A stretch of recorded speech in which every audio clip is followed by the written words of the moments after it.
Hello students, welcome to Learn and Prep, and today we are going to discuss the chapter that is the making of a global world. Mainly इस chapter में हम जो discuss करेंगे वो ये है कि आफ्टर द वार, जो फर्स्ट वर्ल्ड वार हो गया था, उसके बाद जब सिचुएशन लोगों में वार हुआ तो इकोनॉमीज में बहुत ज़्यादा फ़र्क आया तरह तरह के देशों में, in different parts of the world. इसका इम्पैक्ट किस तरीके से पड़ा, लोग किस तरीके से अब अपने लिए सोचने लगे जिससे कि वो अपनी कंट्री को ग्रो कर पाएंगे, तो यहाँ पर इस चैप्टर में बेसिकली हम ये पढ़ने वाले हैं।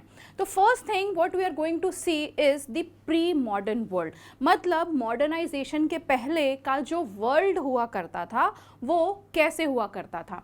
अगर हम एंशिएंट टाइम की बात करें तो जितने भी ट्रैवलर्स होते थे, ऐसा तो है नहीं कि बार हो रहा है या कुछ भी हुआ है तो यहाँ पर ट्रेड नहीं होता था। India plus other parts of the world की अगर हम बात करें तो यहाँ पर अगर जब ब्रिटिशर्स नहीं भी आए थे उसके पहले से भी जो ट्रेड होता था वो different parts of the world में होता था। इंडिया में चाहे वो पोर्चुगीज़ हों, चाइनीज़ हों, जापानीज़ हों, यूरोपियंस हों, कोई भी हों, यहाँ पर ट्रेडिंग करने आते थे। और उनका जो रूट हुआ करता था वो कौन सा रूट हुआ करता था? सी रूट। जस्ट इमेजिन उस टाइम पे जब कोई जीपीएस नहीं, कोई नेविगेशन नहीं, कुछ भी नहीं हुआ करता था, तब भी ट्रेड होता था इंडिया में भी और इंडिया से बाहर भी। तो ट्रैवलर्स जो थे, चाहे वो ट्रैवलर्स हों, ट्रेडर्स हों, प्रीस्ट हों, पिलग्रिम्स हों, वो डिफरेंट जगहों में घूमते थे, किसी जो उनका मेन पर्पस होता था। फॉर एग्जांपल ट्रैवलर्स का पर्पस होगा कि एक जगह से दूसरी जगह को देखना कि बाहर की दुनिया कैसी है। ट्रेडर्स का मेन पॉइंट क्या होगा? ट्रेड करना, अपनी चीज़ें वहाँ देना, यहाँ की चीज़ें वहाँ लेके जाना। यही होता है एक्सपोर्ट इंपोर्ट करना, कि यहाँ से वहाँ, वहाँ से यहाँ चीज़ें कर रहे हैं, from one part to other and other part to the vice versa जो सिचुएशन है। उसके साथ साथ वो क्या अपने साथ लेके जाते थे? Knowledge, opportunity and spiritual fulfilment और टू एस्केप दी परस्क्वेशन। ठीक है, they carried goods, money, values, skills, idea, inventions and also even the germs and the diseases। मतलब जहाँ पर वो अपने साथ हर एक चीज़, for example if I am a person and I am having right now, आज की डेट में अगर हम बात करें तो if I will be travelling from one place to another, I will be carrying my luggage with me. फिर उसके साथ में क्या लेके जाऊँगी? अपने फ़ोन्स, मोबाइल्स, चार्जर्स, ये सारी चीज़ें जो मेरे लिए आज की डेट में एसेंशियल थिंग है। ठीक है, यहाँ पर उस समय से अगर हम कंपेयर कर रहे हैं तो उस समय पे लोग अपने साथ क्या लेके जाते थे? मनी, उनके वैल्यूज़, उनके स्किल्स, उनके नॉलेज, उनकी हर एक चीज़, whatever I am having at present, वो सारी की सारी चीज़ें मैं अपने साथ लेके जाऊँगी। मेरे पास साथ पैसा लेके जाऊँगी, स्किल्स लेके जाऊँगी, मेरी जो वैल्यूज़ हैं, नॉलेज है, वो सारी चीज़ें लेके जाऊँगी। प्लस उसके साथ मैं और क्या चीज़ें लेके जा रही हूँ अपने साथ? The germs and the diseases as well. अगर कोई भी पर्सन एक कंट्री से दूसरी कंट्री आ रहा है आज की डेट में तो it takes only few hours और normally a day to reach from one place to another. लेकिन जस्ट इमेजिन उस समय पे किस तरीके से लोग ट्रैवल करते थे, उनको महीनों लग जाते थे, उनको सालों लग जाते थे एक जगह से दूसरी जगह ट्रैवल करने में। When they are travelling from one place to another, तो वो जब अपने साथ ये सारी चीज़ें लेके जा रहे हैं तो जर्म्स और डिसीज़ को कहाँ छोड़ेंगे? वो भी अपने साथ ही लेके जाएंगे।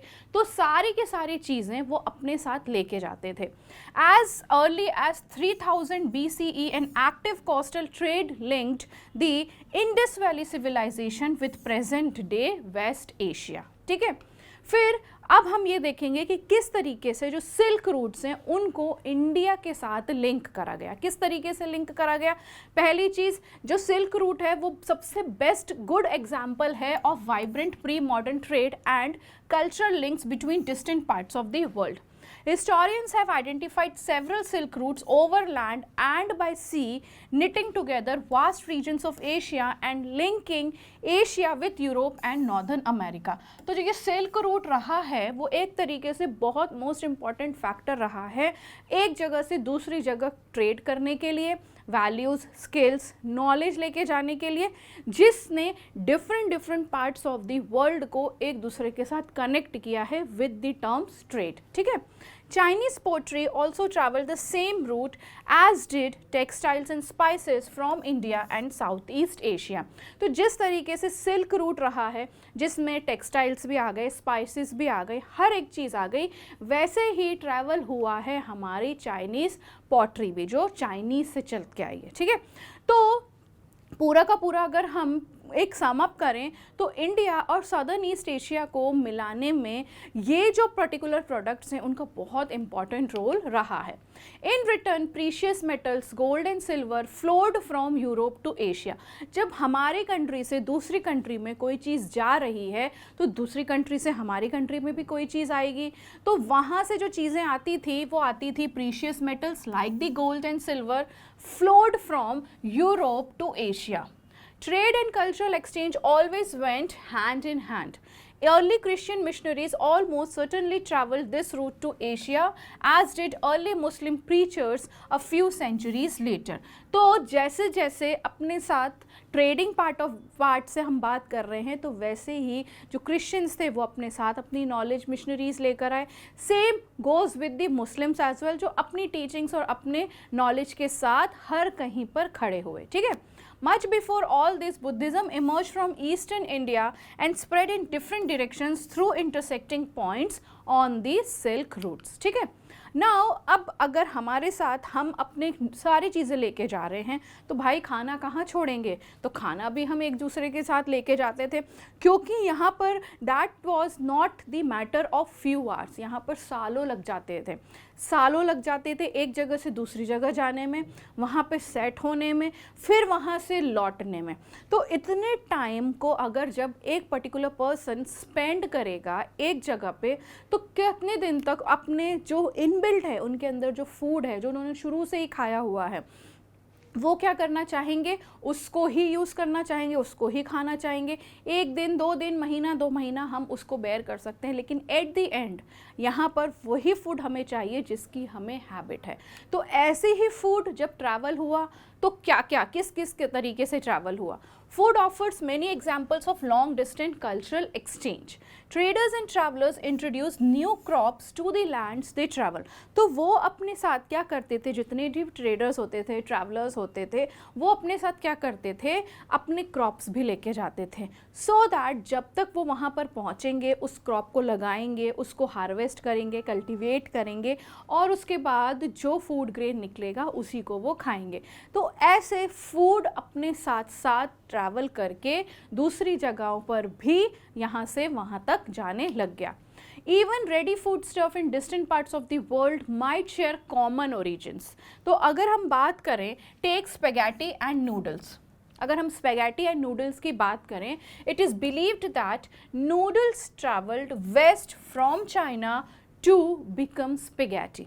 ठीक है, similar foods were also known in India and Japan. मतलब अगर इंडिया और जापान का कंपैरिजन करें या बात करें उनकी, तो यहाँ पर इंडिया की जो फूड हैबिट्स हैं सेम जाती हैं जापान के साथ, तो यहाँ पर एक सिमिलैरिटी बैठ गई। तो अगर जापानीज़ ट्रैवलर्स यहाँ आ रहे हैं इंडिया में तो उनको इतनी ज़्यादा दिक्कत का सामना नहीं करना पड़ता था। लेकिन फॉर एग्जांपल जो अदर ट्रैवलर्स हैं, चाइनीज़ हो गए, उनका फूड और हमारा फूड कहीं ना कहीं डिफ्रेंशिएट करता है। तो जैसे कि स्पेगेटी की बात कर रहे हैं हम, स्पेगेटी कहाँ से, सॉरी नूडल्स कहाँ से चला, वेस्ट से चला to become the spaghetti. So true about their origins may never be known. Many of our common foods such as potatoes, soya, groundnuts, maize, tomatoes, chili, sweet potatoes and so on were not known to our ancestors until about 5 centuries ago. तो यहाँ पर जो हमारा एक common food है जिसमें हम क्या क्या चीज़ें यूज़ करते हैं, पोटैटो, टोमेटो, ग्राउंडनट, सोया, जितनी भी स्वीट पोटैटो, तो ये हम आइडेंटिफाई नहीं कर सकते या हम ये इस तरीके से श्योरली नहीं बोल सकते कि ये जो फूड आइटम हैं ये हमारे इंडिया का ही ओरिजिन है। तो ये जो कॉमन फूड्स हैं ये हमको पता ही नहीं थे। अगर हम अंटिल 5 सेंचुरीज पहले तक की बात करें तो यहाँ पर हमारे एंसेस्टर्स को पता ही नहीं था कि ये जो फूड पूरी जो जा रही है वो कहाँ से आया है। ठीक है।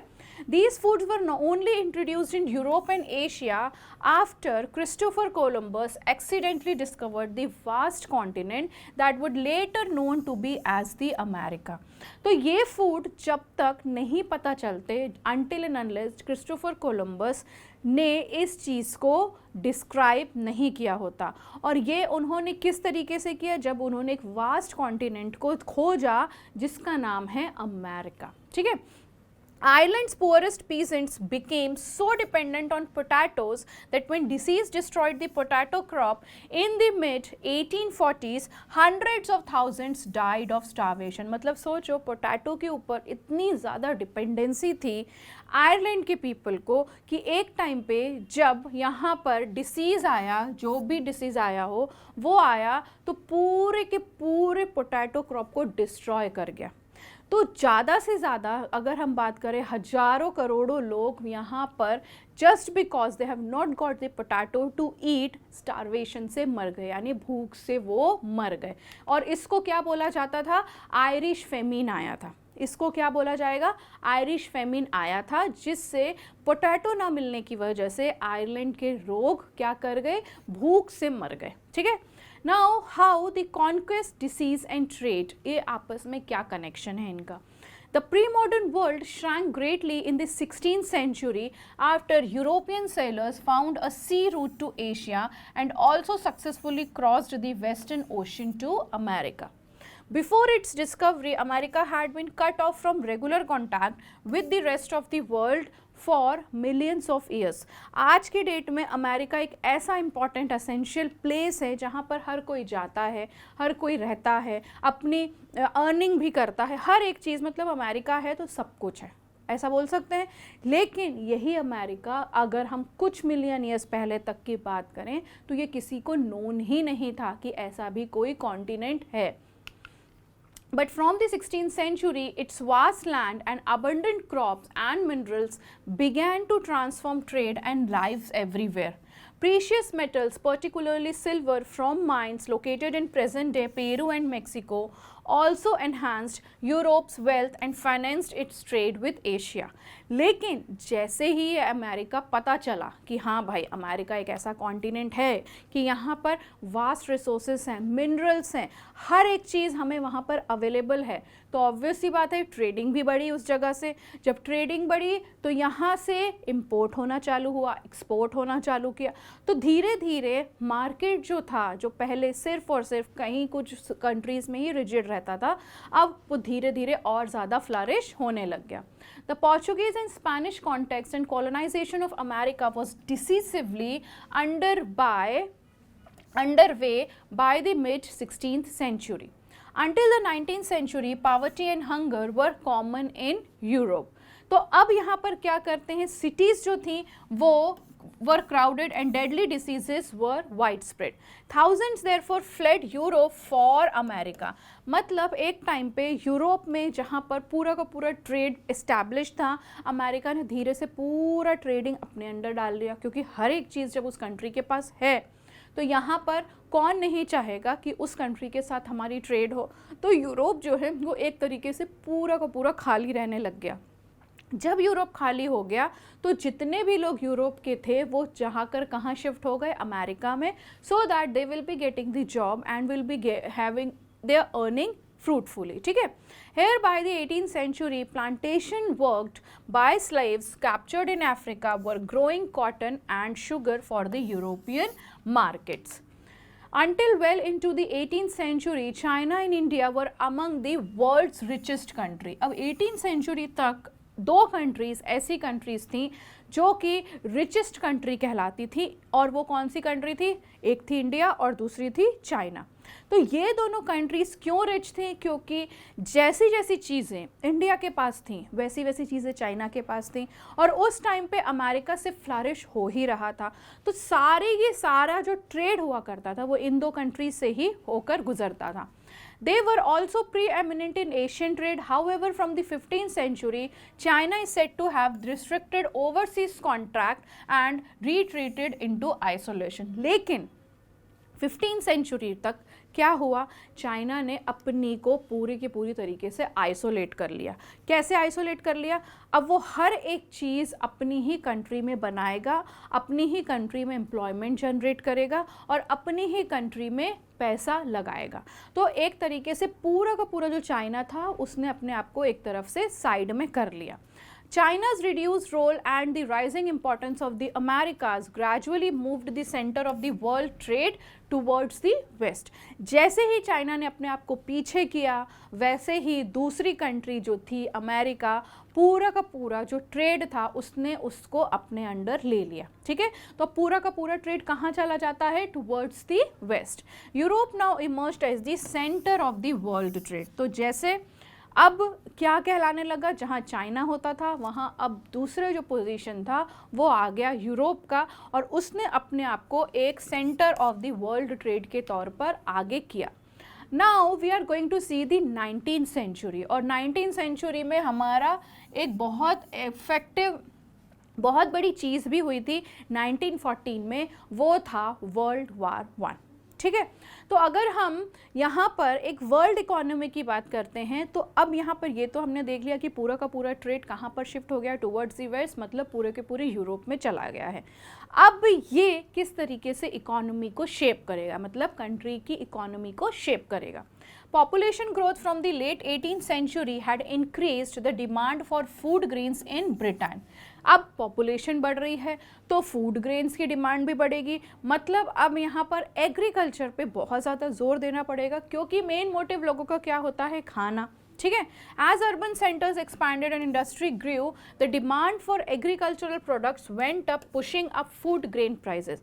जैसे ही डिमांड बढ़ी प्राइस भी बढ़ी। अब यहाँ पर क्या पॉसिबिलिटीज़ हो सकती है, पहली चीज़ जो एक्चुअली में अच्छा वर्क कर रहा है, अच्छी ग्रो कर रहा है, तो उसके लिए तो बहुत ईजी होगा to earn also, he is earning on the way, earning भी कर रहा है और वो उसको स्पेंड भी करेगा। लेकिन यहाँ पर अभी भी ऐसे भी लोग थे जिनके पास खाने की बहुत ज़्यादा दिक्कत थी, because they were not having any kind of पूरी तरीके से डिपेंडेंसी जो जॉब की थी वो नहीं थी। Under pressure from landed groups the government also restricted the import of corn. तो अब यहाँ पर क्या होने लग गया कि इम्पोर्ट ऑफ कॉर्न मतलब जितने भी ग्रेन्स होंगे उगेंगे उसको एक चीज़ बना दी, that is the import of that is the corn. ठीक है, the law allowing the government to do were the commonly known as to do this known as the corn laws. अब इस कॉर्न लॉ में हर तरीके के grains जो उगा रहे हैं लोग, जो बना रहे हैं लोग, वो इम्पोर्ट नहीं करना है हमारी ही कंट्री में, हम इसको क्या करेंगे, बनाएंगे। Unhappy with high food prices industrialists and urban dwellers force the abolition of the corn laws. British agriculture was unable to compete with imports. Vast areas of land were now left uncultivated and thousands of men and women were thrown out of the work. They flocked to the cities or migrated the overseas. जब यहाँ पे corn laws लगा दिए गए तो लोगों को बहुत ज़्यादा दिक्कत का सामना करना पड़ा, क्योंकि यहाँ पे लोगों का मेन मोटिव क्या था, टू गेट द फूड। लेकिन इतने ज़्यादा इम्पोर्ट ड्यूटी बढ़ा दी थी कि जितने भी ड्वेलर्स थे, जितने भी एग्रीकल्चरल पीपल थे, उनके लिए बहुत ज़्यादा दिक्कत का सामना करना पड़ा। तो गवर्नमेंट ने क्या किया, उनको ही वहाँ से हटा दिया, जिसकी वजह से अब यहाँ पर क्या सिचुएशन आ गई थी, अनएम्प्लॉयमेंट, पॉपुलेशन तो रेज हो ही रही थी, और तीसरी चीज़ क्या थी, they were not getting the food. तो यहाँ पर बहुत से जो आदमी थे, जो वुमेन्स थे, जो बच्चे थे, उनको एक जगह से दूसरी जगह ट्रैवल करने पर मजबूर कर दिया गया। As food prices fell consumption in Britain rose. अब जैसे ही फूड की प्राइसेस बढ़ी घटी और कंजम्पशन बढ़ गया। From the mid-19th century, faster industrial growth in Britain also led to higher incomes and therefore more food imports। अब जितनी भी फूड है वो हम इंपोर्ट कर रहे हैं, इंपोर्ट करेंगे तो इंपोर्ट ड्यूटी भी देनी पड़ेगी। मतलब फॉर एग्जांपल अगर उस टाइम पे किसी भी ग्रेन का प्राइस 10 रुपीज़ हुआ करता था तो डबल प्राइस पे उनको खरीदा जाता था, क्योंकि इंडस्ट्रियलाइजेशन बहुत बढ़ रहा था लेकिन एग्रीकल्चर पे कोई भी ज़्यादा ध्यान नहीं था। Around the world in Eastern Europe, Russia, America and Australia, lands were cleared and food production expanded to meet the British demand। तो अब ब्रिटिश डिमांड की ब्रिटिश की डिमांड को मीट करने के लिए जितने भी पार्ट्स बच रहे थे like eastern Europe, Russia, America and Australia, उन्होंने सारे लैंड्स को क्लियर कराया और यहाँ पर फूड प्रोडक्शन को एक्सपैंड करने की इन्होंने सोची। Nearly 50 million people emigrated from Europe to America and Australia in the 19th century. All over the world, some 150 million are estimated to left their home. मतलब पूरे के पूरे अगर हम वर्ल्ड को देखें तो अराउंड 150 मिलियन पीपल ऐसे थे जिनको अपने घर से हटना पड़ा just because they were not getting enough food for their consumption. Crossed oceans and vast distances over land in search of a better future. Thus, by 1890, a global agriculture economy had taken shape, accompanied by complex changes in labor movement patterns, capital flows, ecologies, and also with the help of technologies. Food no longer came from a nearby village or town but from thousands of miles away. तो एक समय पे जहाँ पर America पूरा का पूरा industrialisation में चला गया था लेकिन फूड प्रोडक्शन में कोई भी ध्यान नहीं था, तो अब एक पार्ट ऐसा इन्होंने बना दिया लाइक ईस्टर्न यूरोप, हमने देखा कि पूरा का पूरा उन्होंने पैच ऑफ लैंड को क्लियर कर करके एग्रीकल्चरल प्रोडक्शन किया जिससे कि around 150 million people flowed from one place to another. उनको अपनी जगह छोड़नी पड़ी because they were not getting enough food for their consumption. तो यहाँ पर क्या हुआ, पहले जहाँ पर क्या होता था कि कुछ किलोमीटर्स दूर से ही फूड आता था, अब वो हज़ारों मील दूर से खाने का सामान आ रहा है. तो सोचो उसकी इम्पोर्ट ड्यूटी कितनी लगती होगी. Some of this dramatic change, though on a smaller scale, occurred closer home in West Punjab. तो यहाँ पर जैसे कि ऑल ओवर द वर्ल्ड में देखने को मिल रहा है, तो उस वर्ल्ड में इंडिया भी इंक्लूडेड है. तो इंडिया में पंजाब के जो रीजन था उसमें जितने भी वेस्टलैंड्स हुआ करते थे सबसे पहले उनको तो क्लियर कराया और वहाँ पर पूरा का पूरा एग्रीकल्चर बिछा दिया. मतलब अब यहाँ पे क्रॉप्स जाएंगे. यानी 1600 में जब ब्रिटिशर्स इंडिया आ गए थे तो कॉलोनियल रूल लग गया था. कॉलोनाइजेशन की वजह से अब यहाँ से जो भी हम उगाएंगे, क्रॉप्स उगाएंगे, ग्रेन्स उगाएंगे, वो सारा का सारा कहाँ जा रहा था, ब्रिटेन में. और यहाँ के लोग किस में से हो रहे थे, they were not getting enough food to eat, but यहाँ से वहाँ चीज़ें जा रही थी तो उनको भी सेटिस्फैक्शन नहीं था. ठीक है. Here the British Indian government built a network of irrigation canals. तो यहाँ पर पंजाब में उन्होंने irrigation canals बनाए to transform semi-desert waste into a fertile land. ठीक है, fertile agricultural land that could grow wheat and cotton for export. मतलब यहाँ की कंट्री से तुम उगाओगे चीज़ें और कहाँ भेजोगे, अपनी कंट्री में. तो प्रॉफिट तुम यहाँ से भी ले रहे हो, प्रॉफिट तुम वहाँ से भी लोगे. यहाँ से तुम डबल प्रॉफिट कमाओगे, वहाँ से तुम्हें जितना मिनिमम प्रॉफिट होगा तुम उतना ही कमा पाओगे. तो ये चीज़ें ब्रिटिशर्स ने इंडिया में करी. वेस्ट लैंड को पूरा का पूरा एग्रीकल्चर लैंड में कन्वर्ट किया और यहाँ पे कॉटन मेनली क्या उगाने के लिए रखा, for the cotton and wheat. ठीक है. The canal colonies as the areas irrigated by the new canals were settled by peasants from other parts of the Punjab. So rapidly did regional specialization in the production of commodities like cotton and rubber developed that between 1820 to 14. ठीक है. World trade is estimated to have multiplied 25% से सीधा पहुंच गया 40% पे, just by doing these kind of things only. Nearly 60% of this trade comprised primary products such as wheat, cotton and minerals such as coal. तो ये जो चीज़ें थी, वीट थी, मिनरल्स से जितने भी इंडिया में बनते थे, मिलते थे, वो सारे के सारे क्या होने लग गए, एक्सपोर्ट होने लग गए. लेकिन यहाँ पे जो प्रॉफिट मिल रहा था वो सिर्फ और सिर्फ किसको मिल रहा था, टू द ब्रिटिशर्स. यहाँ इंडियंस को कुछ भी प्रॉफिट, कुछ भी रेवेन्यू नहीं था. ठीक है.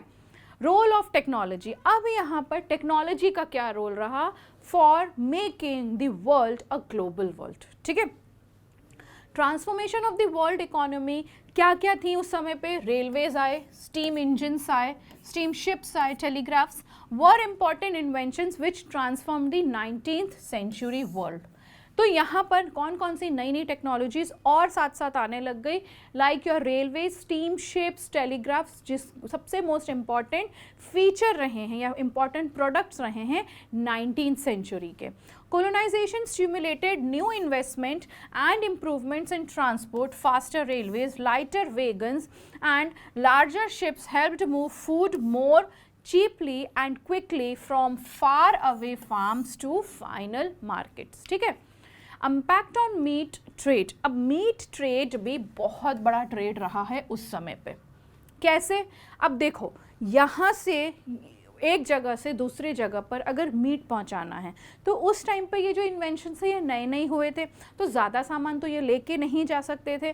तो यहाँ पे किस तरीके की चीज़ें इन लोगों ने इन्वेंट करी जिससे कि जिसको आज हम कहते हैं refrigerator. Till the 1870, meat from America was shipped to Europe in the form of live animals, which were then slaughtered in Europe. But live animals took up a lot of ship's space. Many also died in voyage, fell ill, lost weight or become unfit to eat. तो पहले क्या करते थे, अगर 1870 की हम बात कर रहे हैं तो America was shipped to Europe, तो जितना भी मटेरियल होता था अमेरिका से वो यूरोप जाता था। अब यूरोप में यहाँ पर क्या करते थे, ये लाइव एनिमल्स लेके जाते थे, मतलब जिंदा एनिमल्स को लेके जाते थे। जब ये जिंदा एनिमल्स एक जगह से दूसरी जगह जा रहे हैं, it is going to take the time, तो hardly it is going to take around 2 weeks, 3 weeks और अ मंथ और 2, इतना ही लगेगा उस समय की अगर हम बात करेंगे। तो क्या होता था, एक महीने में वो जो मीट होता था या वो एनिमल होता था, या तो वो सिक हो जाएगा या तो वो ऐसा हो जाएगा बिल्कुल वीक हो जाएगा, जो भी रहेगा वो अनफिट टू ईट रहेगा। तो यहाँ पर क्या होता था, जितने भी फॉर एग्जांपल 10 एनिमल्स जा रहे हैं तो वो 10 एनिमल्स वहाँ तक जाते जाते हार्डली 4 या 5 ही बचेंगे, या हो सकता है 2 या 3 भी बचें, क्योंकि इतना लंबा वॉयज है। कुछ वहीं मर जाते थे, कुछ बीमार पड़ जाते थे, कुछ जो होते थे वो आते थे और वो अनफिट रहते थे टू ईट। ठीक है। A new technology namely refrigerated ships enabled the transport of perishable foods over long distance। तो यहाँ पर क्या होता था कि अब रेफ्रिजरेटर का इंट्रोड्यूस किया गया, सो दैट जो भी चीज़ें पहले क्या होता था, लाइव एनिमल्स लेके जा रहे हैं और वो लाइव एनिमल्स स्लॉटर्ड कहाँ होंगे, यूरोप में। लेकिन अब रेफ्रिजरेटर जब आ गया है तो ये रेफ्रिजरेटर किस तरीके से रहेगा, यहाँ पे अब हम एनिमल्स को यहीं स्लॉटर कर सकते हैं, जो इससे वो ज़्यादा जगह ले रहे थे अब वो जगह उनकी कम हो जाएगी, वो डीप फ्रीज़र में रखेंगे तो ठंडे रहेंगे, ख़राब भी नहीं होंगे। तो अब क्या होता था, यहाँ से वहाँ पहुँचाना बहुत इजी होता था। तो जो फूड सिर्फ़ और सिर्फ उस टाइम पे, जो ये मीट होता था, जो सिर्फ उस टाइम पे एलाइट पीपल या जिनके पास खूब पैसा होता था, जो मीट अफोर्ड कर सकते हैं, वो ही अफोर्ड कर पाते थे। अब after the invention of the refrigerator, every single person whosoever living in Europe were enjoying the meat. ठीक है, तो ये चीज़ें होती थी।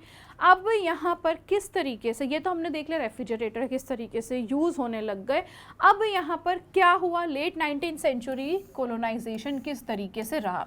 इन many parts of the world the expansion of trade and closer relationship with the world economy so meant a loss of freedoms and livelihood. Obviously colonization जहाँ कहीं भी रहेगा, इंडिया की ही बात नहीं है, बाहर कहीं भी कोलोनाइजेशन रहा तो लोगों की सबसे बुरी चीज़, लोगों के साथ सबसे बुरा क्या हुआ, वो उन्होंने अपनी फ्रीडम को खो दी और अपनी लाइवलीहुड से उनको हाथ धोना पड़ा कि जिस तरीके से वो रहते थे, खाते थे, पीते थे, एंजॉय करते थे, लेकिन वो फ्रीड थे।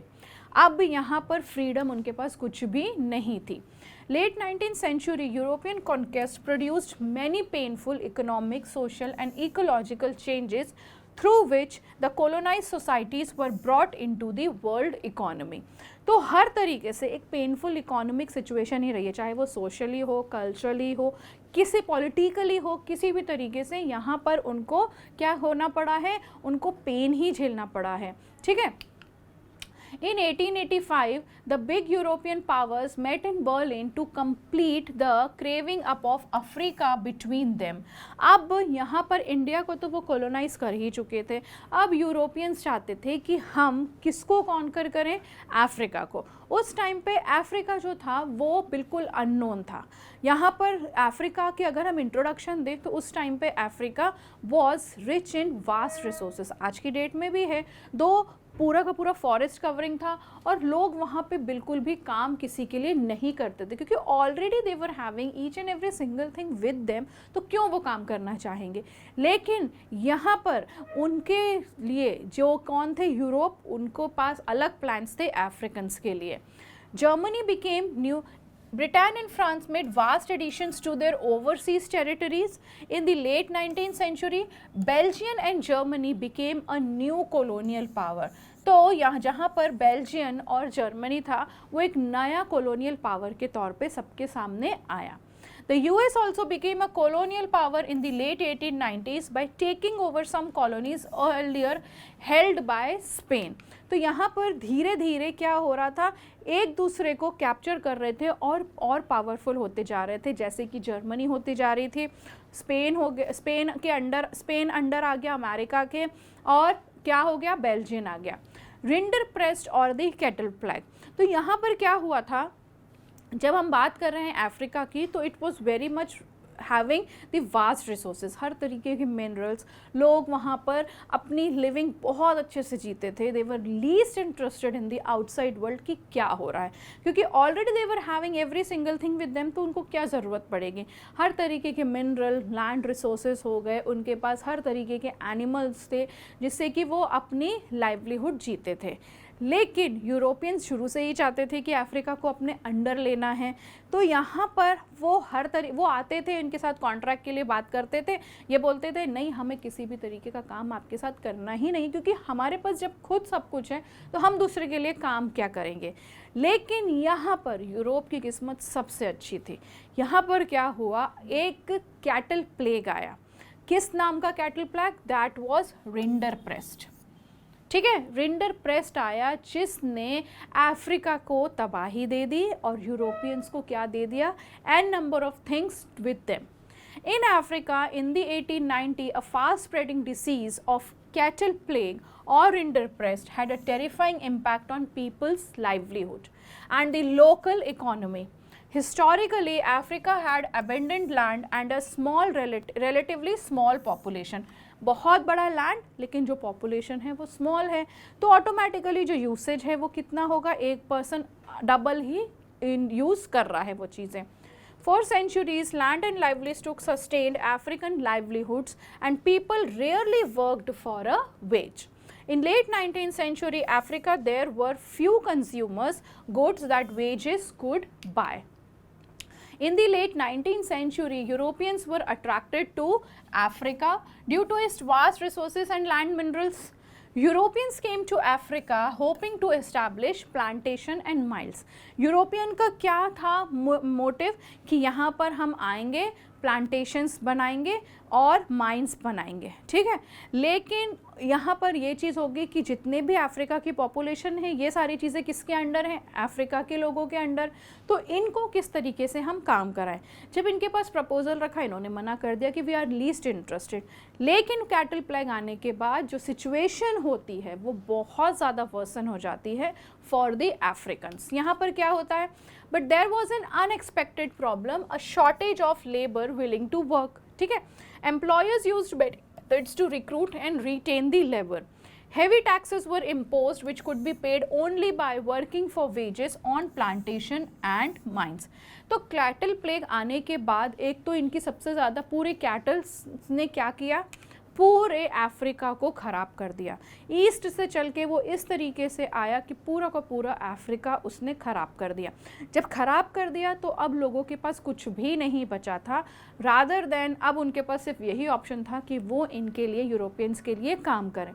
तो यहाँ पर इनहेरिटेंस लॉ लगा दिया गया, ठीक है, इनहेरिटेंस लॉ लगा दिया गया। अब ये इनहेरिटेंस लॉ क्या कहता है कि फॉर एग्जांपल अगर घर में 4 लोग हैं तो चारों प्रॉपर्टी के हकदार हैं, यहाँ पर एक नहीं तो दूसरा, दूसरा नहीं तो तीसरा, तीसरा नहीं तो चौथा।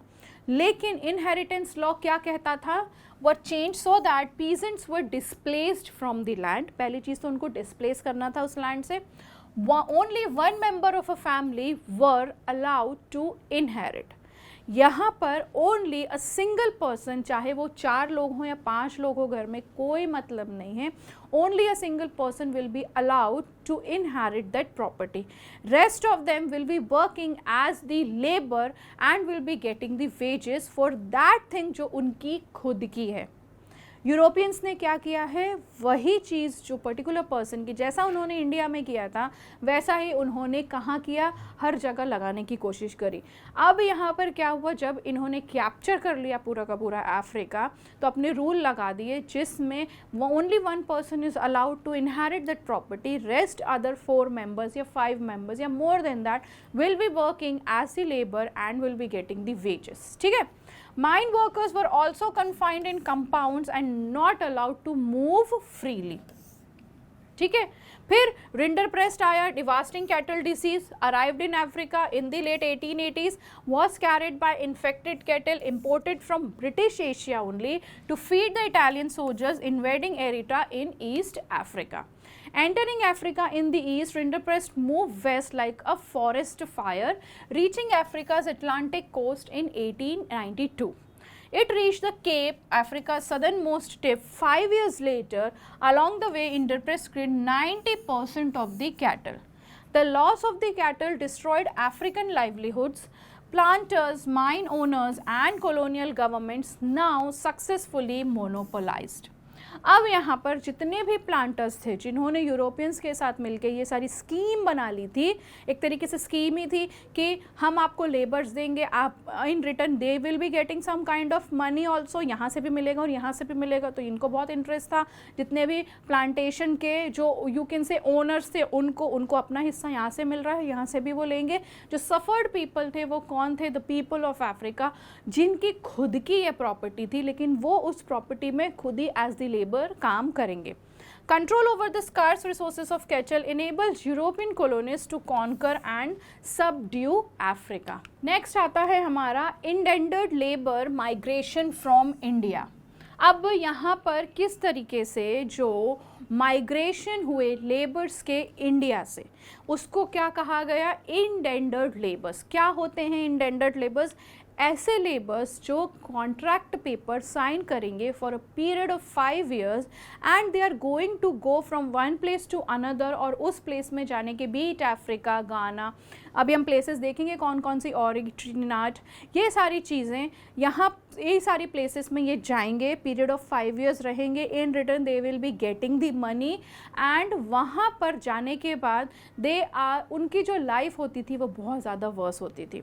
जैसे कि यहाँ पर क्या होता था, they were not allowed to move freely, without permission, they are not allowed to go outside also, plantation में ही काम करेंगे, वहीं रहेंगे, वहीं खाएंगे, वहीं सोएंगे, और जब उनका पीरियड ख़त्म हो जाता था तब ही जाके वो नहीं आ पाते थे।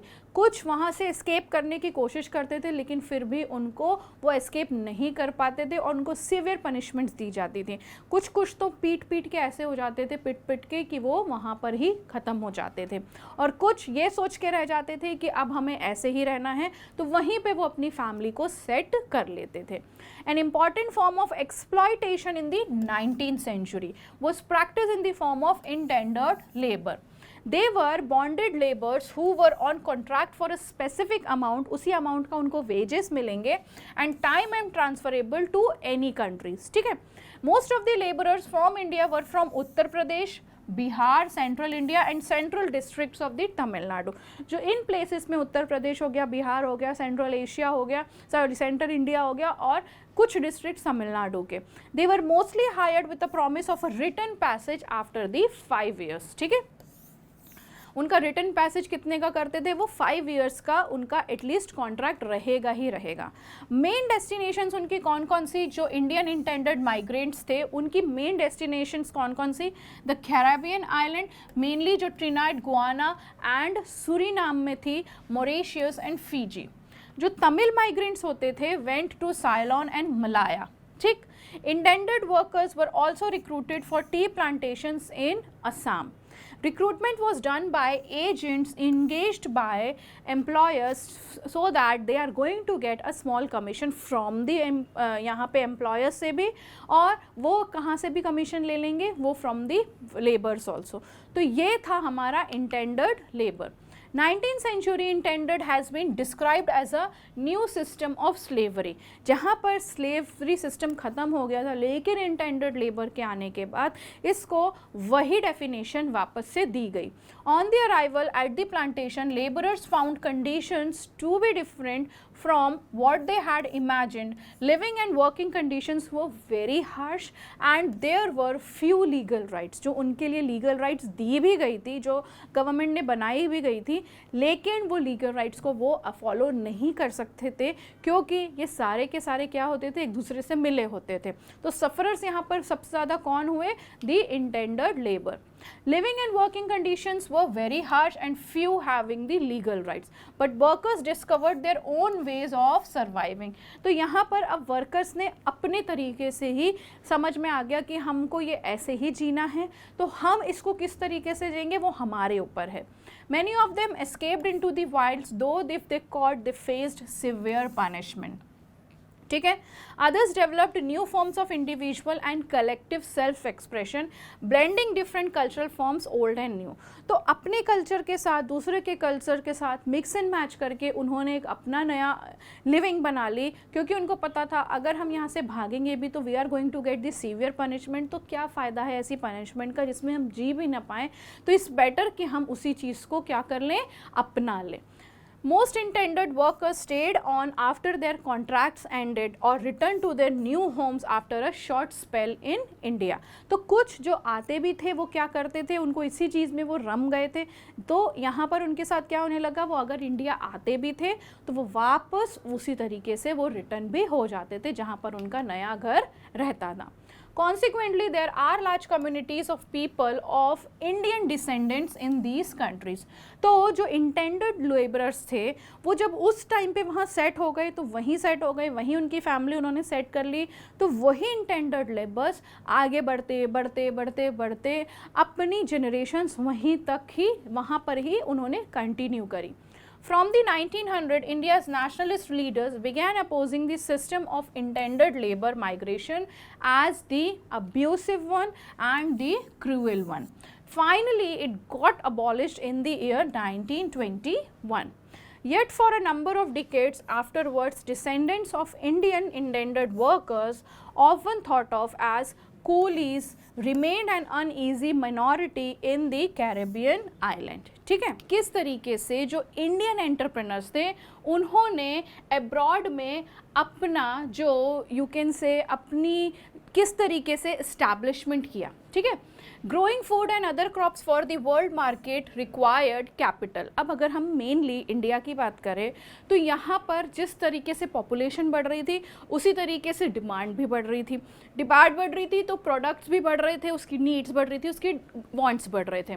तो जितने भी अदर क्रॉप्स थे, जो भी क्रॉप्स हैं जो हमें ईजीली अवेलेबल होने चाहिए होते, जो हमें ईजीली चाहिए टू इनहेरिट, तो यहाँ पर ये क्या हो रहा था, इसकी डिमांड बढ़ रही थी. अब ये इसको सारी चीज़ों को बनाने के लिए हमें क्या चाहिए, कैपिटल, मतलब पैसा हमें चाहिए था. Many Indian groups of bankers and traders like Shikharpuri Shroffs and Nattukottai Kshatriyas financed export agriculture in Central and Southeast Asia, using either their own funds of those borrowed from the European banks. तो यहाँ पर अब जैसे जैसे industrialisation India में भी बढ़ रहा था, लेकिन यहाँ पर जो टेक्नोलॉजी चाहिए थी, जो नॉलेज चाहिए थी, वो लोगों के पास उतनी नहीं थी. तो जो बड़े बड़े बिजनेसमैन उस टाइम पे हुए, लाइक जो शिखापुरीज थे, जो नाटुकोटरीज थे, उन्होंने क्या किया, जितना भी फंड था वो बाहर से लेना स्टार्ट किया और इन्वेस्टमेंट किया यहाँ पर इंडिया में, जिससे कि इंडिया जो है वो प्रॉपर तरीके से ग्रो कर पाए. They had a sophisticated system to transfer money over large distances and even developed indigenous forms of corporate organization. Indian traders and money lenders also followed European colonisers into the Africa. मतलब अब उन्होंने ये तो सोच लिया था कि हमें इनके साथ ही काम करना है, तो थिंकिंग भी उस तरीके की रख ली। तो जैसे जैसे यूरोपियन अपने काम करते थे, अपने काम करने का तरीका ढूंढते थे, वैसे ही यहाँ पर इंडियंस ने भी उस चीज़ को एज अ अपॉर्चुनिटी देखा और डिफरेंट तरीके से काम करना यहाँ पर उन्होंने स्टार्ट किया। Indian trade, colonialism and the global system, किस तरीके से ये इंटर रिलेटेड हुआ। With industrialisation Britain cotton manufacture began to expand. जैसे ही इंडस्ट्रियलाइजेशन बढ़ा तो जो ब्रिटेन कॉटन था, ठीक है, ब्रिटिश का जो कॉटन था मैन्युफैक्चरिंग का, वो धीरे से एक्सपैंड होने लग गया।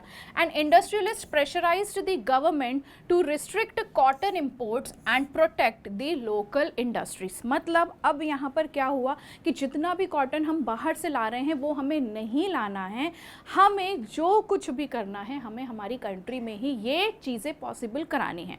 ये यहाँ के इंडस्ट्रियलाइज जो भी थे, जितने भी थे, बड़े बड़े थे, छोटे छोटे थे, सब ने ये एक मोटो अपना बना लिया कि अब हम इंपोर्ट नहीं करेंगे, जो भी चीज़ें होंगी वो हम यहीं से देंगे। तो गवर्नमेंट के ऊपर यहाँ पर लोग क्या करने लगे, प्रेशर डालने लग गए। Tariffs were imposed on cloth imports into the Britain. Consequently the inflow of the Indian cotton began to decline. तो अब यहाँ पे क्या हुआ, जैसे ही इम्पोर्ट ड्यूटी बढ़ाई गई तो इनफ्लो ऑफ द कॉटन है जो ब्रिटेन से इंडिया में आ रहा था वो पूरा का पूरा क्या हो गया, fine Indian cotton began to decline. From the early 19th century, British manufacturers also began to seek overseas market for their clothes. मतलब अब वो सिर्फ और सिर्फ इंडिया में ही रिजिड नहीं थे, वो different parts of the country को भी देख रहे थे कि यहाँ से हमें क्या पॉसिबिलिटीज़ मिल सकती हैं, क्या कौन से प्रोडक्ट्स हमें अवेलेबल हो सकते हैं जिससे कि हम हमारा ट्रेड को फ्लरिश करें different parts of the world में। Excluded from the British market by tariff barriers, Indian textiles now faced stiff competition in other international market. If we look at the figures of export from India, we see a steady decline of the share of cotton textiles from some 30% around 1800 to 15% by 1815. मतलब इतना ज़्यादा decline हुआ कि पूरा का पूरा half हो गया। जहाँ पर 30% पूरा मार्केट कैप्चर करके रखा था, वहाँ और से आधा होके 15% पे वो चला गया। By the 1870 this proportion had dropped to below 3%। मतलब इतना ज़्यादा डिक्लाइनेशन हुआ कि इस 1870 तक आते आते पूरा का पूरा जो प्रपोर्शन था वो धीरे से सिर्फ और सिर्फ हार्डली 2 और 3% रह गया था। While exports of manufacturers declined rapidly, export of raw materials increased equally fast। जहाँ पर एक पूरा का पूरा प्रोडक्ट का डिक्लाइनेशन हो रहा था, वहीं पर ही जो रॉ मटेरियल से वो सबसे ज़्यादा क्या हो रहे थे, ग्रो कर रहे थे। तो कहीं ना कहीं वी कैन सी कि जो बैलेंसिंग है वो धीरे से पॉसिबल हो सकती थी।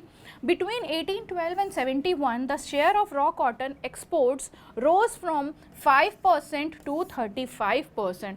फिर धीरे से अब क्या हुआ, जो रॉ कॉटन था, अब ब्रिटेन ने क्या कर दिया था कि जितना भी रॉ मटेरियल है सिर्फ और सिर्फ इंडिया से वही एक्सपोर्ट होगा, कोई भी एंड प्रोडक्ट इंडिया से एक्सपोर्ट नहीं होगा। तो इससे क्या हुआ, डिक्लाइनेशन हुआ, हर तरीके का जो एंड प्रोडक्ट्स इंडिया से बन रहा था।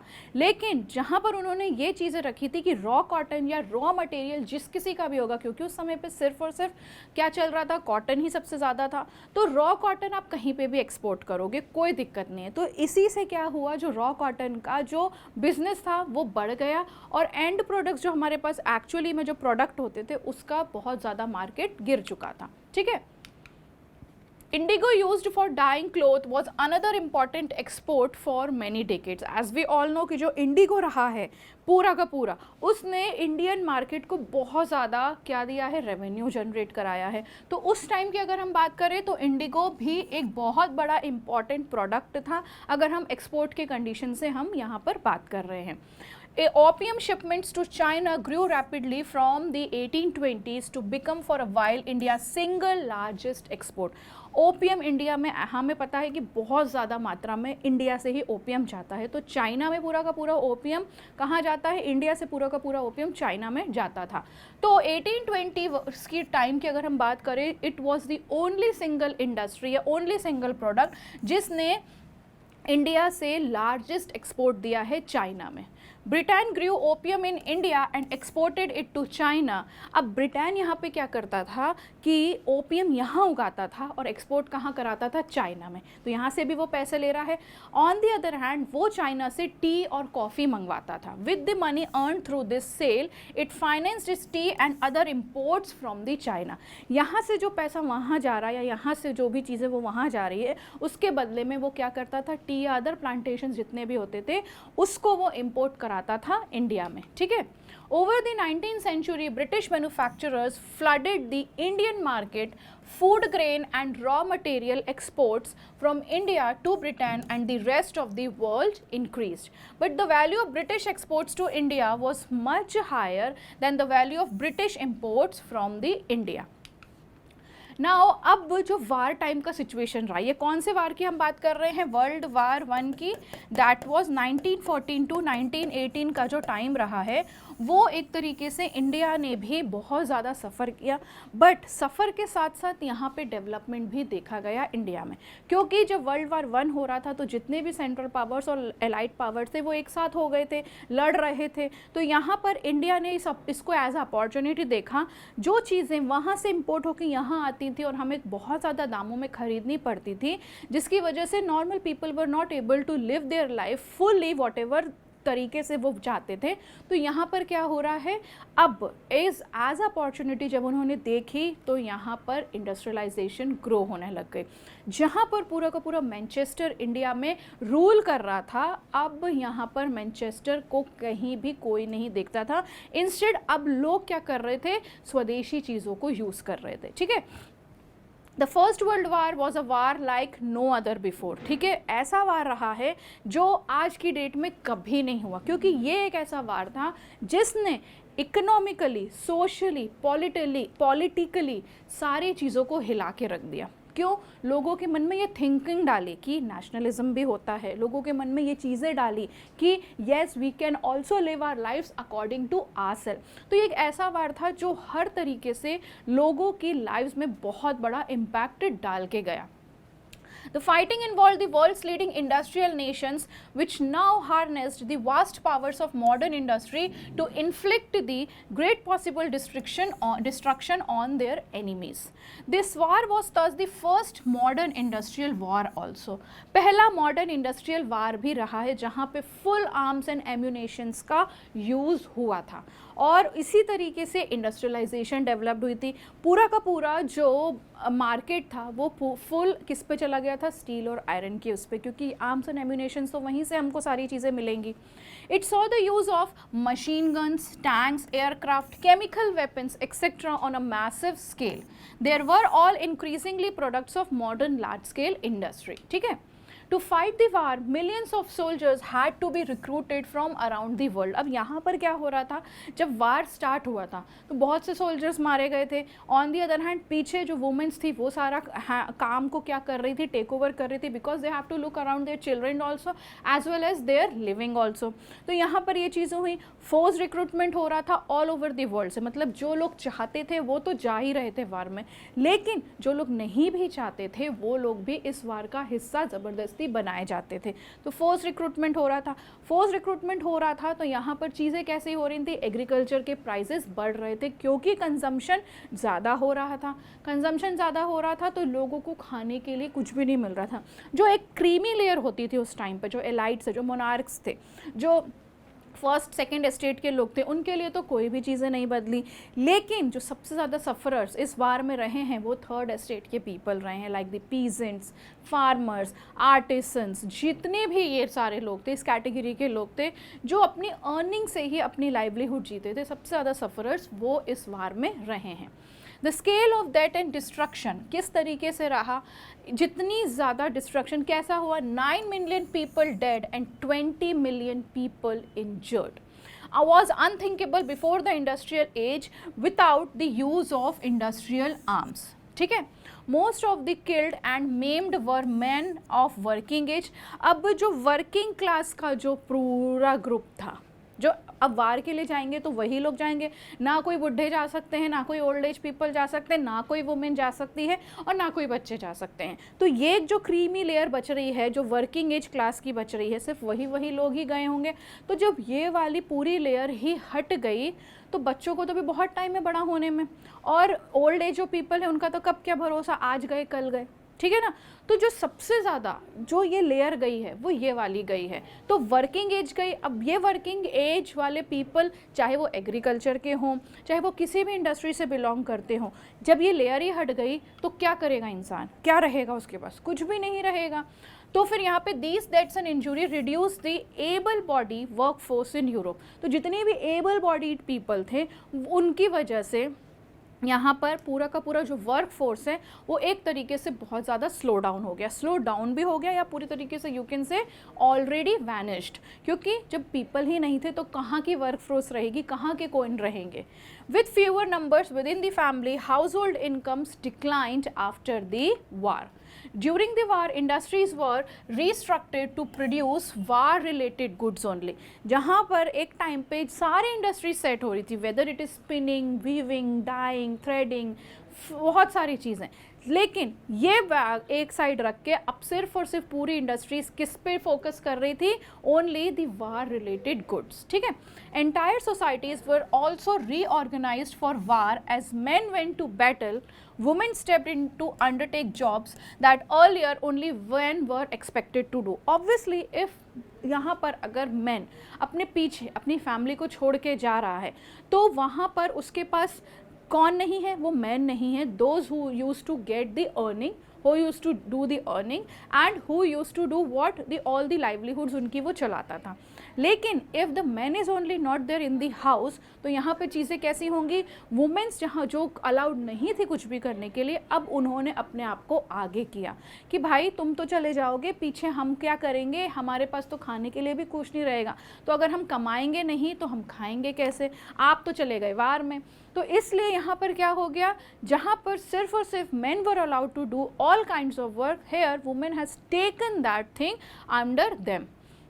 The war led to the snapping of economic links between some of the world's largest economic powers, which were now fighting for each other to pay for them. ठीक है।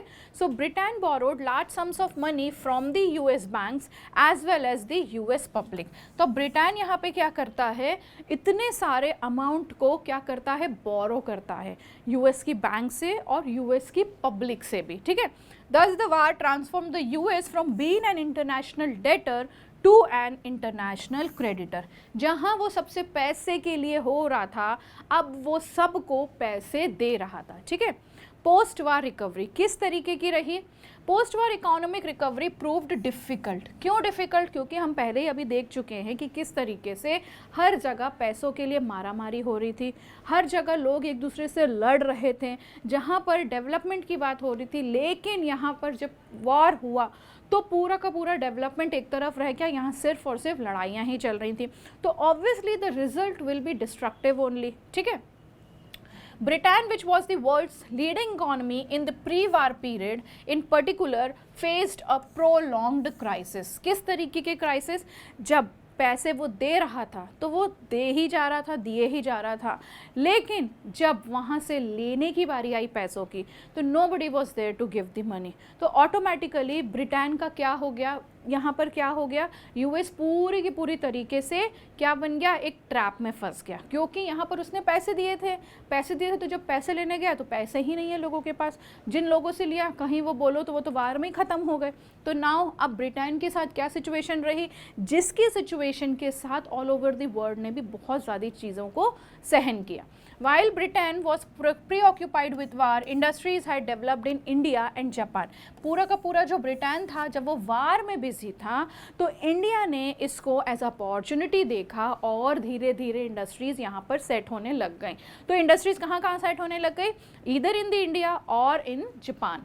After the war, Britain found it difficult to recapture its earlier position of dominance in the Indian market and to compete with Japan internationally. जहाँ पर जब इनका focus एक तरफ से गया तो लोगों ने जब देखा कि हम यहाँ पर कुछ कर सकते हैं, तो उसके बाद लोग जो डोमिनेंस हुआ करता था ब्रिटेन का ऑल ओवर द वर्ल्ड में, वो धीरे से पूरी तरीके से खसक गया और यहाँ पर वो compete तो क्या खड़े होने के काबिल भी नहीं रहा in the international market. Moreover, to finance war expenditures, Britain had borrowed liberally from the US. ठीक है, this meant that the end of the war, Britain was burdened with huge external debt.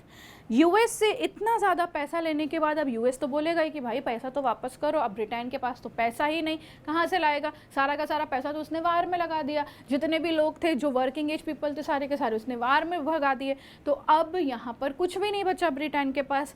अब वहाँ पर एक तरफ पैसा बहुत सारा देना है, लोग भी नहीं हैं, कोई काम भी नहीं है, इंडस्ट्रियलाइजेशन जहाँ वो एक बहुत बड़ी इकोनॉमी हुआ करती थी वहाँ अब वो कुछ भी नहीं बची है।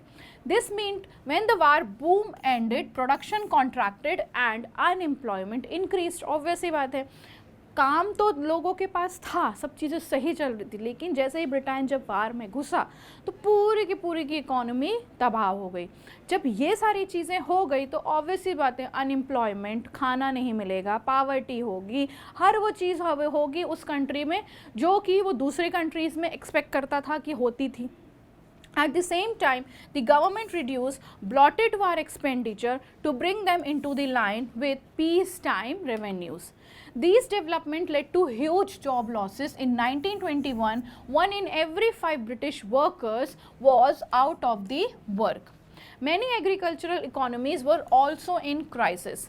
Before the war, यानी वार से पहले की जो eastern Europe was a major supplier of wheat in the world market. मतलब एक नहीं दो नहीं, पूरे के पूरे वर्ल्ड में वीट का जो होल मार्केट कैप्चर करके रखा था वो अकेला ईस्टर्न यूरोप ने करके रखा था। तो सोचो जब पूरा का पूरा यही तबाह हो गया तो क्या इकोनॉमी, क्या लोग बचे होंगे और क्या कैसी सिचुएशन रही होगी।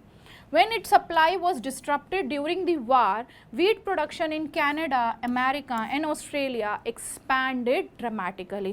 Obviously, जहाँ पर एक चीज़ जब धीरे से डाउन हो रही है तो दूसरे लोग तो इसी तरीके में रहते हैं, इसी नज़र में रहते हैं कि कब हम जाके उसको ओवरकम कर ले। तो ऐसा ही किसके साथ हुआ, कनाडा ने, अमेरिका ने, ऑस्ट्रेलिया ने धीरे से ये सारे प्रोडक्शन को एक्सपैंडेड कर लिया। ठीक है, But once the war was over, production in Eastern Europe revived and created a glut in wheat output. Grain prices fell, rural incomes declined and the farmers fell deeper into the debt. और ये कहाँ की situation है, Europe की। Now, how the rise of mass production and consumption began. अब US की economy resumed it's strong growth in the early 1920s। ठीक है, अर्ली 1920s में जो यूएस ने अपनी इकोनॉमी को बहुत ज़्यादा स्ट्रॉन्ग कर लिया था, क्योंकि एक तरफ पूरा का पूरा यूरोप तो ढल गया था, तबाह हो गया था, तो बचा कौन सी कंट्री थी, यूएस ही बचा था, जिससे कि वो पूरा का पूरा इकोनॉमी को अब वो अपने अंडर ले रहा था। ठीक है, one important feature of the US economy of the 1920 was the mass production. इस टाइम पे इतना ज़्यादा प्रोडक्शन हुआ, चाहे वो स्टीम इंजन हो जो हमने देखा है, रेफ्रिजरेटर्स, कार्स जिसके बारे में हम आगे पढ़ेंगे, तो ये सारी चीज़ों का जो प्रोडक्शन है वो लोगों को बहुत ज़्यादा पसंद आया, तो धीरे से अब प्रोडक्शन बहुत ज़्यादा बढ़ गया। In the 1920s it became a characteristic feature of industrial production in the US. A well-known pioneer of mass production was the car manufacturer जो था हेनरी फोर्ड। फोर्ड की गाड़ियाँ हमने सुनी होंगी, फोर्ड फिएस्टा हो गई या कोई सी भी गाड़ी हो गई, तो सबसे पहली जो गाड़ी इंट्रोड्यूस हुई थी ऑल ओवर द वर्ल्ड में वो थी by the sir Henry Ford. ठीक है, he adapted the assembly line of a Chicago slaughterhouse to his new car plant in the Detroit. He realized that the assembly line method would allow a faster and cheaper way of producing the vehicles. तो यहाँ पे किसकी starting हुई, vehicles बनाने की, और ये vehicle कौन सा था, कार था। सबसे पहली जो व्हीकल इंट्रोड्यूस्ड हुई थी वो थी car, which was made by Henry Ford. ठीक है, The assembly line forced workers to repeat a single task mechanically and continuously, such as fitting particular part to the car at a pace dictated by the conveyor belt. This was a way of increasing the output per worker by speeding up the pace of work. तो यहाँ पर इन्होंने क्या किया, एक assembly line के through workers को train किया कि तरह तरह के जो पार्ट्स होंगे वो एक ही बार में एक ही जगह पर एक जितनी भी कार्ड्स हैं उसकी लाइंस में लगाना है, ठीक है. Standing in front of a conveyor belt, no worker could be afford to delay the motion, क्योंकि मशीन चल रही है. अब मशीन चल रही है तो वो अकॉर्डिंगली ही चलेगी, तो वर्कर्स के हाथ भी उसी के हिसाब से चलने चाहिए. एक भी हाथ इधर उधर हुआ तो पूरा का पूरा काम यहाँ पर क्या हो जाएगा, बिगड़ जाएगा, ठीक है. तो they were not allowed to take a break और even have a friendly word with a word mate, ठीक है. As a result, Henry Ford cars came off the assembly line at 3-minute intervals, a speed much faster than that achieved by previous methods. मतलब पहले भी कुछ methods के through cars बनाई गई, लेकिन हेनरी फोर्ड का जो ये असेंबली लाइन का मेथड है वो बहुत ज़्यादा लोगों को क्या हुआ, पसंद आया, जिसकी वजह से जो कार का एक असेंबल होता है पूरा, वो पूरे के पूरे 3 मिनट के इंटरवल में पूरे की पूरी कार उस समय पे असेंबल हो जाया करती थी. The T model was the world's first mass-produced car. At first, workers at the Ford factory were unable to cope up with the stress of working on assembly lines in which they could not control the pace of work. तो शुरू में लोगों के साथ क्या होता था कि वो उन चीज़ों को नहीं कर पाते थे, क्योंकि नया मेथड इंट्रोड्यूस हुआ है. जब नया मेथड इंट्रोड्यूस होगा तो लोगों को थोड़ा सा टाइम लगेगा, तो क्या है वो मेंटली स्ट्रेस हो जाते थे कि भाई हमसे तो नहीं हो पा रहा, लेकिन हम ये कैसे करेंगे. तो लोगों के अंदर थोड़ा सा क्या हो गया, डिससेटिस्फेक्शन आने लग गया इन सारी चीज़ों को लेके. सो यहाँ पर वो क्या करने लग गए, they started quitting in large number.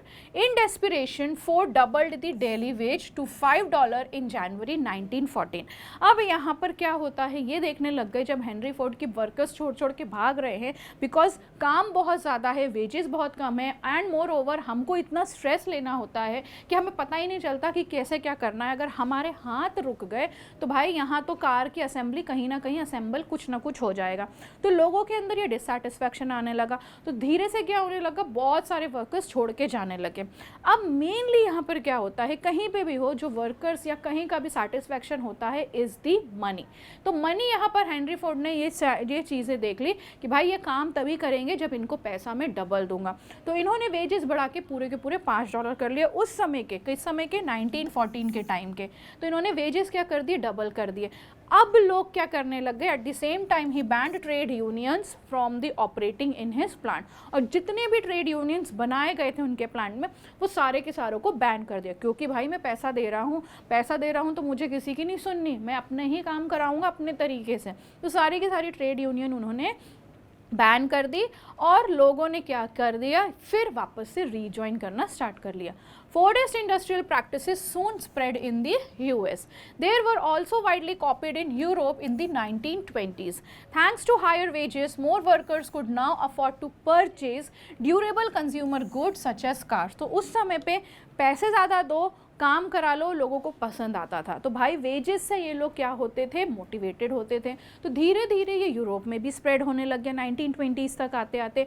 अब उस समय का सिनेरियो ऐसा हो गया था कि वेजेस इतने ज़्यादा थे तो लोग हर कोई चीज़ को अफोर्ड कर सकते थे, सच एज दी कार्स, ठीक है.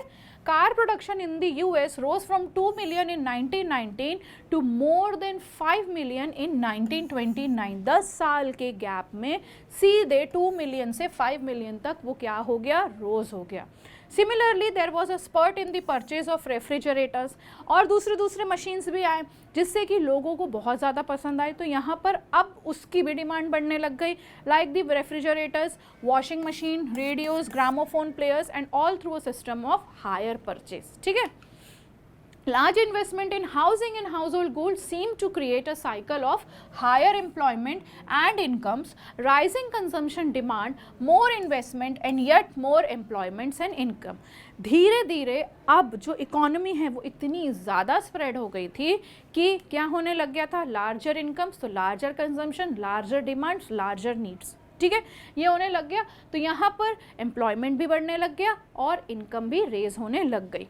In 1923, the US resumed exporting capital to the rest of the world and became the largest overseas lender.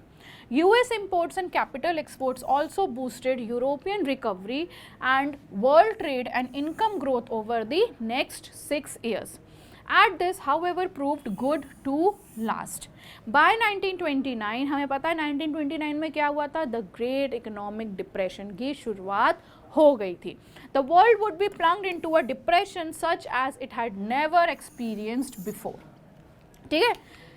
The great depression क्या था? जो ऐसा एक डिप्रेशन आया जो यूरोप के साथ साथ यूएस के साथ साथ पूरी के पूरे वर्ल्ड को भी ले डूबा. The Great Depression began around 1929 and lasted till the mid 1930s. इस छोटे से स्पैन ऑफ टाइम में भी, B it a 1 year only, लेकिन ये स्पैन ऑफ 1 year ने बहुत ज़्यादा डिस्ट्रक्शन पैदा किए. The depression was caused by the combination of several factors. कौन कौन से फैक्टर्स थे? अब पहला, agriculture over production remained a problem. This was made worse by falling agricultural prices. Agriculture का प्रोडक्शन खूब ज़्यादा क्या हो गया? बड़ा हो गया तो यहाँ पर उसके जो प्राइसेस थे उसके क्या होने लग गए? फेल होने लग गए, क्योंकि ऑलरेडी अब दूसरी कंट्रीज़ भी क्या कर रही थी? यहाँ पर एग्रीकल्चर की डिमांड्स को मीट कर रही थी. In the mid 19s many countries financed their investment through loans from the US. तो अब जितनी भी कंट्रीज थी उन्होंने यूएस से लोन लेना स्टार्ट कर दिया. ठीक है. With the fall in prices and the prospect of the depression, US banks has also slashed domestic lending and called back the loans. तो भाई जितने भी US की कंट्री ने जितने भी बैंक्स को लोन दिया था वो अपने लोन्स वापस लेने लगा था, क्योंकि पैसे ही नहीं हो रहे थे. कंजम्पशन हो रहा है, हर वो चीज़ हो रही है, लेकिन लोगों की इनकम जनरेट नहीं हो रही थी. तो यहाँ पर क्या हुआ? सारे जो बैंक से लोन दिए हुए थे वो सारे के सारे इन्होंने वापस ले लिए. Faced with falling incomes, many households in the US could not repay what they had borrowed and were forced to give up their homes, cars and other consumer durables. ठीक है.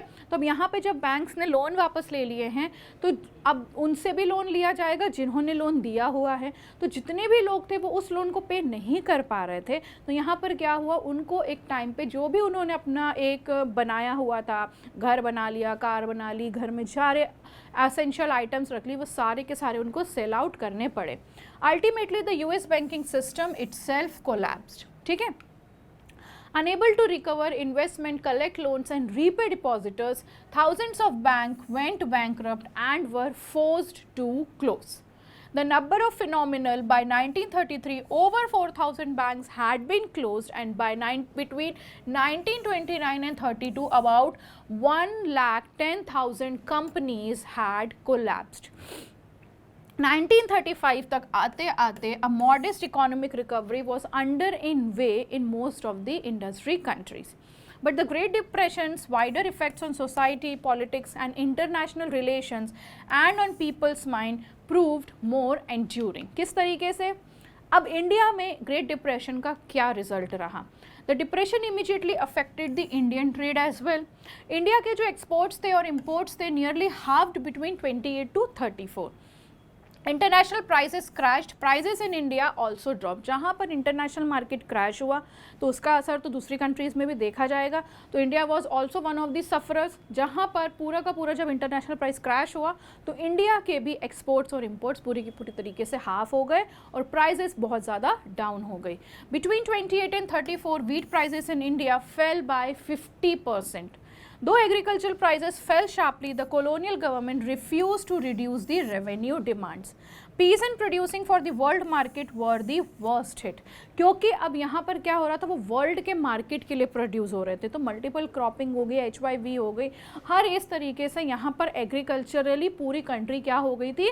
प्रॉस्पर हो गई थी. तो जहाँ पर देखा जब वहाँ पर यूएस में ये सारी चीज़ें हो रही हैं तो इंडिया में इफेक्ट कैसा पड़ा?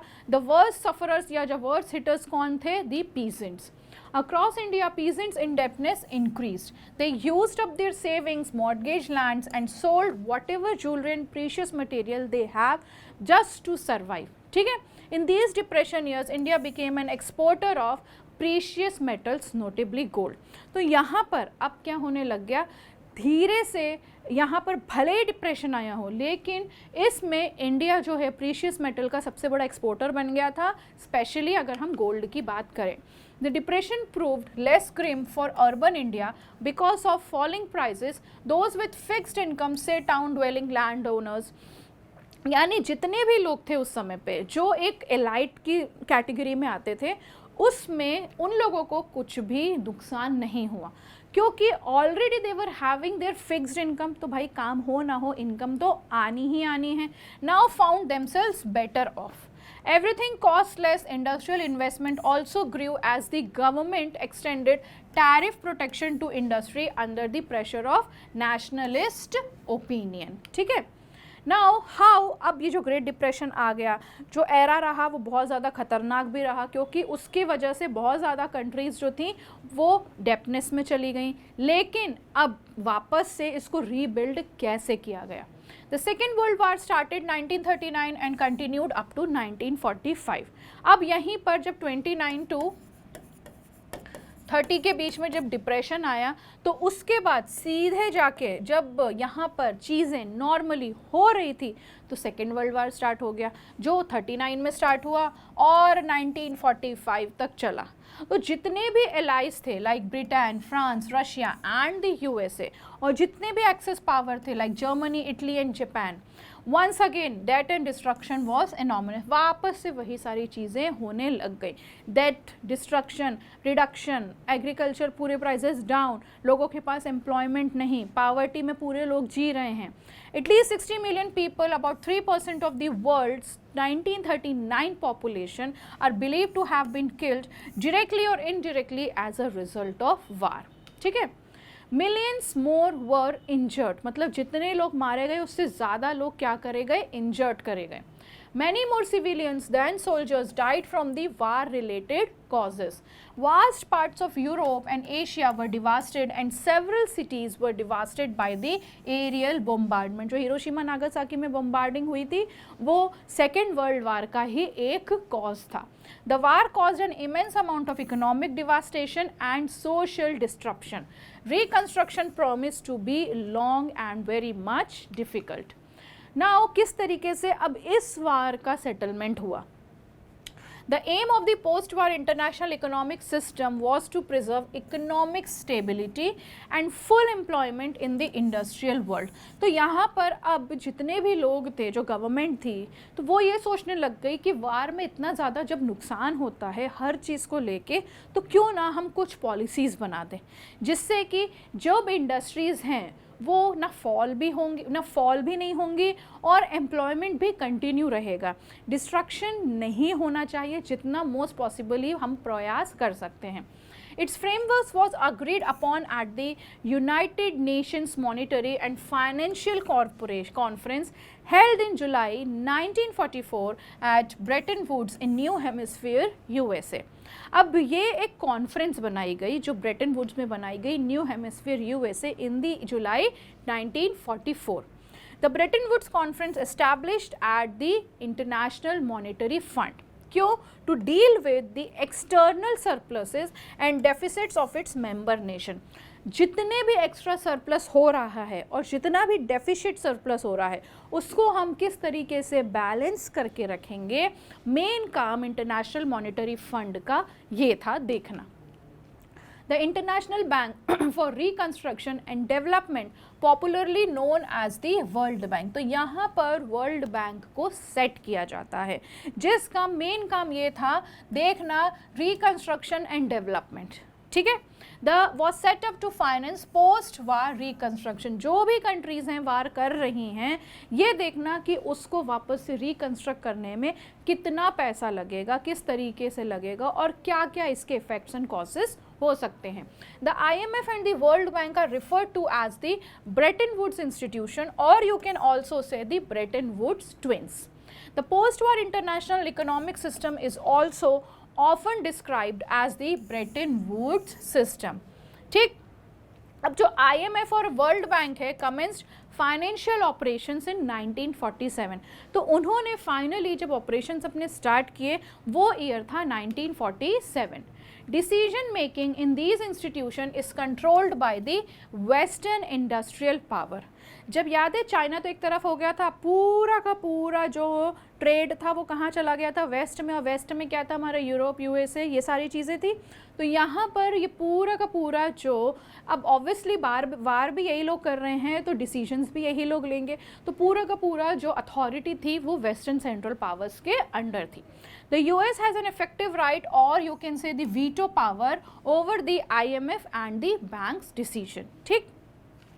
The international monetary system is a system linking national currencies and monetary system. तो यहाँ पर मेनली जो नेशनल करेंसीज जितनी भी कंट्रीज़ की चल रही हैं उसको मॉनिटर करना है, और पूरा का पूरा सिस्टम किस तरीके से मनी वाइज चलाना है, मेन मोटिव इनका ये था।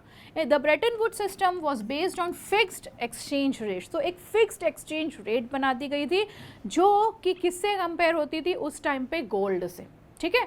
In this system national currencies, for example the Indian rupee was pegged to a dollar at a fixed exchange rate. The dollar itself was anchored to gold at the fixed price. ठीक है। तो dollar को सबसे ज़्यादा ऊपर रखा गया था और उसी डॉलर से सारी करेंसीज को गवर्न किया जाएगा, या यू कैन से मॉनिटर किया जाएगा। The Bretton Woods system brought immense trade and incomes for the Western industrial nations and also the Japan. Annual growth की हम बात करें was recorded at an average of 8% between 1950s and 1970s and incomes at nearly 5%. The period was witnessed worldwide spread of technology and the enterprise. तो ये जब IMF और world bank को set किया गया तो यहाँ पर ग्रोथ ही दिखी, अदर कंट्रीज़ में भी, स्पेशली जापान में। तो यहाँ पर इसको क्या बोला गया कि पूरा का पूरा टेक्नोलॉजी वाइज और एंटरप्राइज वाइज ये पूरा का पूरा वास्ट और एक अच्छा डिसीजन उस टाइम तक रहा।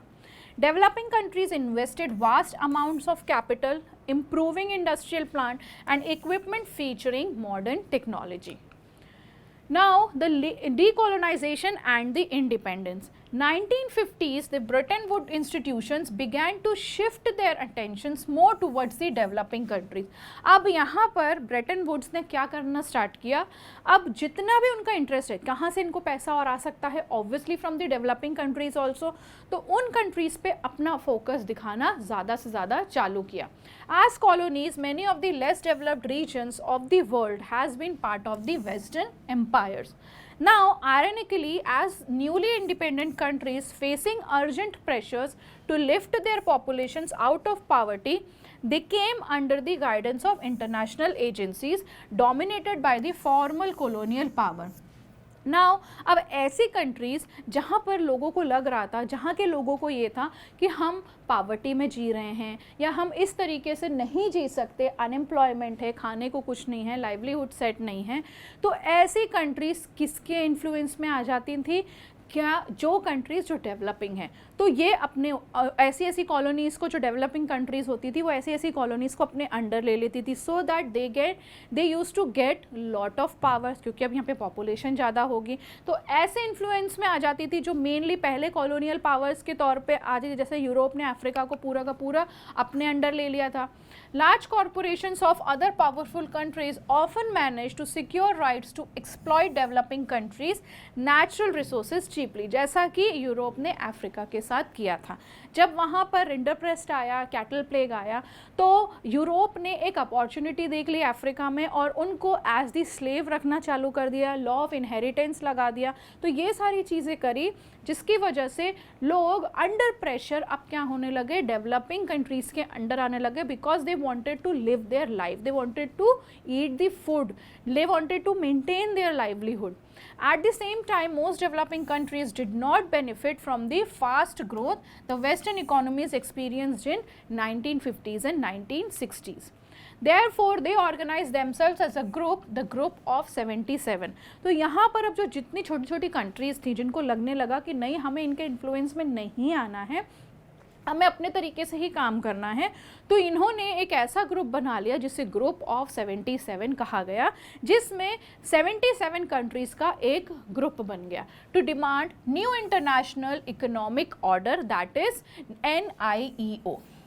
By the NIEO, they meant a system that would give them real control over their natural resources, more development assistance, fairer prices for raw materials and better access for their manufactured goods in developed country markets. तो अब यहाँ पर ये countries क्या चाहती थी कि हमारे पास जो भी सामान है हमारा, नेचुरल हो, मिनरल हो, कोई भी रिसोर्स हो, कुछ भी तरीके की हमारी लाइवलीहुड हो, जैसे भी हमारी लाइवलीहुड हो, हम उसको अपने तरीके से ही जिएंगे रादर देन हम किसी के इन्फ्लुएंस में आएंगे।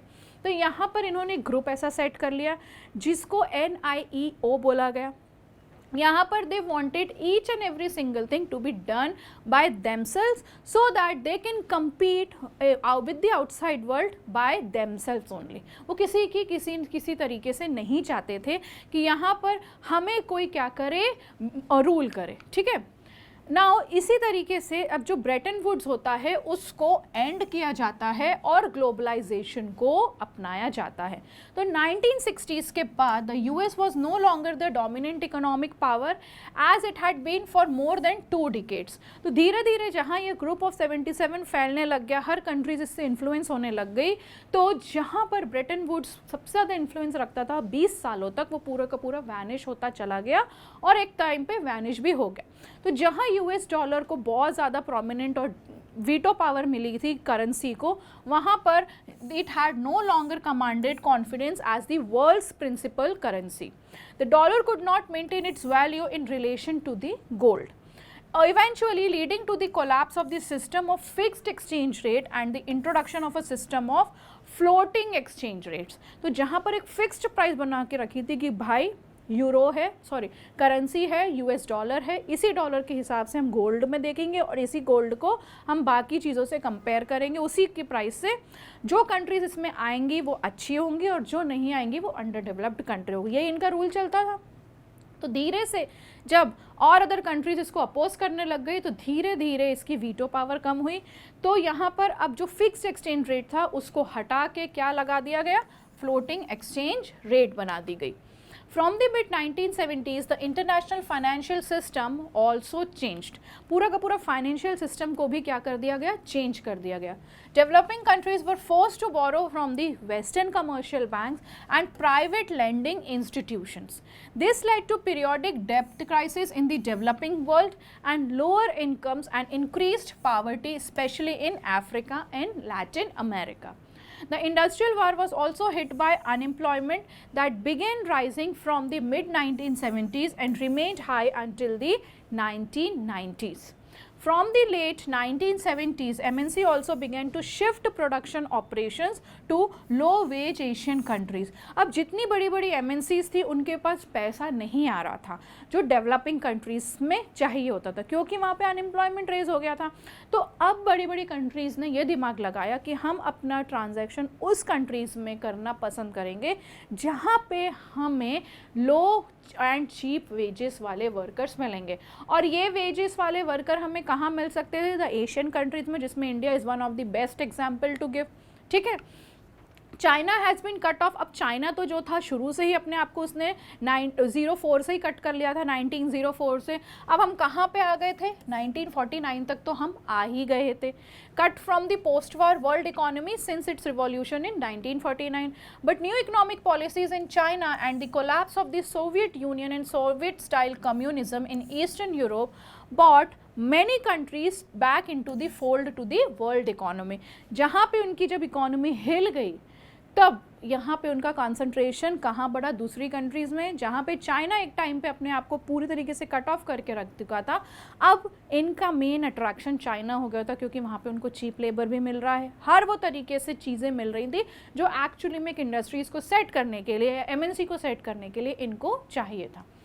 Wages were relatively low in countries like China, thus they became attractive destinations for investment by foreign MNCs competing to capture the world market।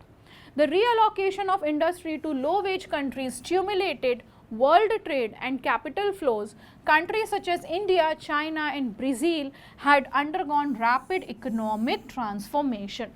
तो जहाँ पर MNCs का जो सेटअप था वो जब दूसरी कंट्रीज़ की तौर पे जाने लगा, मेनली द एशियन कंट्रीज़ पे, तो यहाँ पर इन एशियन कंट्रीज़ का भी क्या होने लग गया, इन्फ्लुएंस बढ़ने लग गया, ठीक है। So this completes your chapter. Next lecture में हम नए चैप्टर के साथ मिलते हैं। Thank you so much.